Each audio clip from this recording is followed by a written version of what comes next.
তোমরা যারা 15 বছর থেকে 14 বছর বয়স বা 15 বছর থেকে নিয়ে এবারে যার বয়স যে 80 বছর হোক আর 800 বছর হোক, আমি আপনি হিসাব মিলান।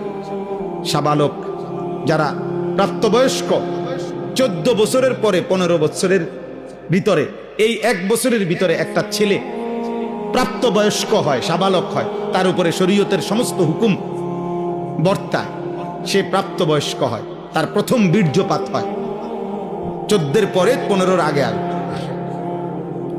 13 থেকে 14 বছরে এই 1 বছরের ভিতরে কোনো মেয়ে প্রাপ্তবয়স্ক হয়, সাবালিকা হয়, তার মাসিক ঋতুস্রাব শুরু হয়। তাহলে এই বয়স থেকে ছেলে মেয়ে পুরুষ নারী আমরা হিসাব মিলানো উচিত। গত 1 মাসের রমজান পরবর্তী আমার উপরে আপনার উপরে আল্লাহ তাআলা যে বলছেন লাআল্লাকুম তাত্তাকুন, আমি আল্লাহ রমজান দিলাম যেন তোমরা মুত্তাকি হইতে পারো, যেন এই যোগ্যতা তোমাদের মধ্যে আসে যে গুনাহ থেকে তোমরা বিরত হবে, নেক আমলে অভ্যস্ত হবে।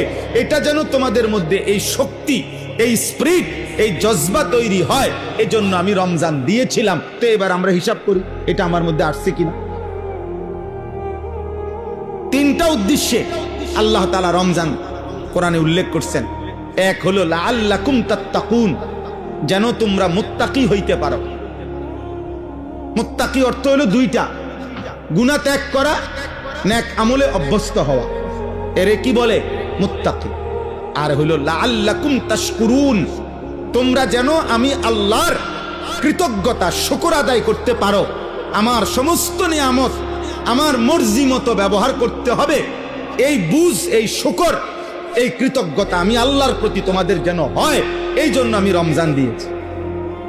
3 নাম্বার হলো লাআল্লাহুম ইয়ারশুদুন, আমার সমস্ত বান্দা যেন হেদায়েতের রাস্তা, জান্নাতের রাস্তা পেতে পারে, এজন্য রমজান দেওয়া। এখন বলেন, আমিও হিসাব মিলাই, আপনিও মিলাই, আমরা প্রত্যেকের হিসাব মিলাই।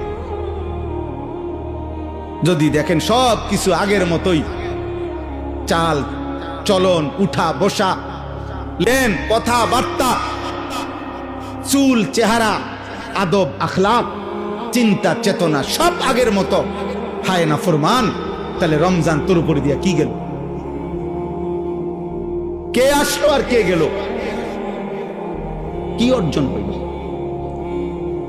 এই জন্য আমার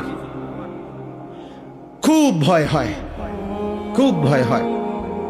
এ কথা মনে হয় যে রমজান শেষ হইতেই আবার